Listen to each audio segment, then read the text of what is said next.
So they teach us about gravity when we're young kids, because when you're a young kid, you kind of believe everything that you hear. They tell us that gravity was discovered by a guy named Isaac Newton. And by the time he was 23, he had discovered gravity, invented calculus, and trigonometry. Well, I'm telling you right now, none of that happened. Gravity's just a theory and an excuse, really. It's real simple. If there's a force strong enough to hold oceans to the planet, there's a force. We should all be stuck to the ground. You know, the force can hold buildings, skyscrapers, tanks, ships to it, but it can't hold a helium balloon. Helium balloon just flies away. Smoke just flies. Everything should be stuck to the ground like a magnet. If there's a force holding oceans to it, it doesn't make any sense. Once you look at gravity and you try to prove that it's real, you'll discover there's no proof of it, and that there is only proof of density, buoyancy, and electrostatics. Electrostatics is a proven thing. We all know that a positive and a negative will attract towards each other. So the Earth has a neutral or negative charge.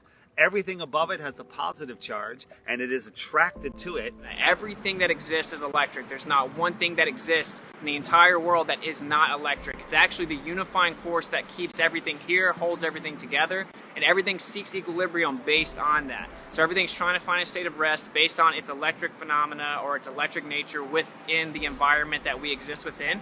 And then when you start to look further into it, you find out that on the smallest scale, electrostatics is significantly stronger than gravity is even claimed to be. Magnitudes greater, 10 to the 36 power to be specific.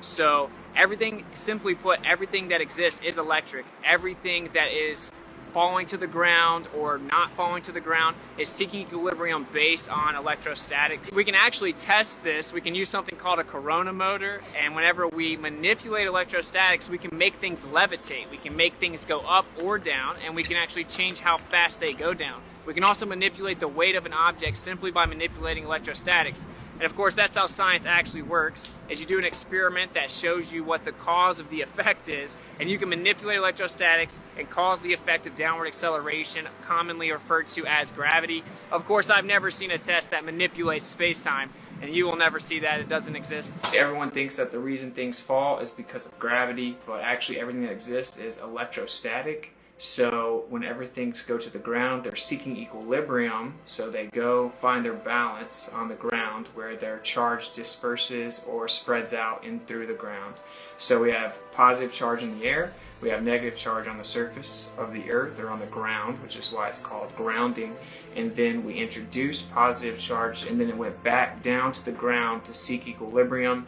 This shows that that's actually what objects do when they fall to the ground. They go to the ground because of the electric forces and they seek equilibrium on the earth. We knew about it as in the 1950s, even earlier, and it's all been hidden because if humans were allowed free energy, free movement, and able to explore, we would find out what this place is. We'd find out our position in this world.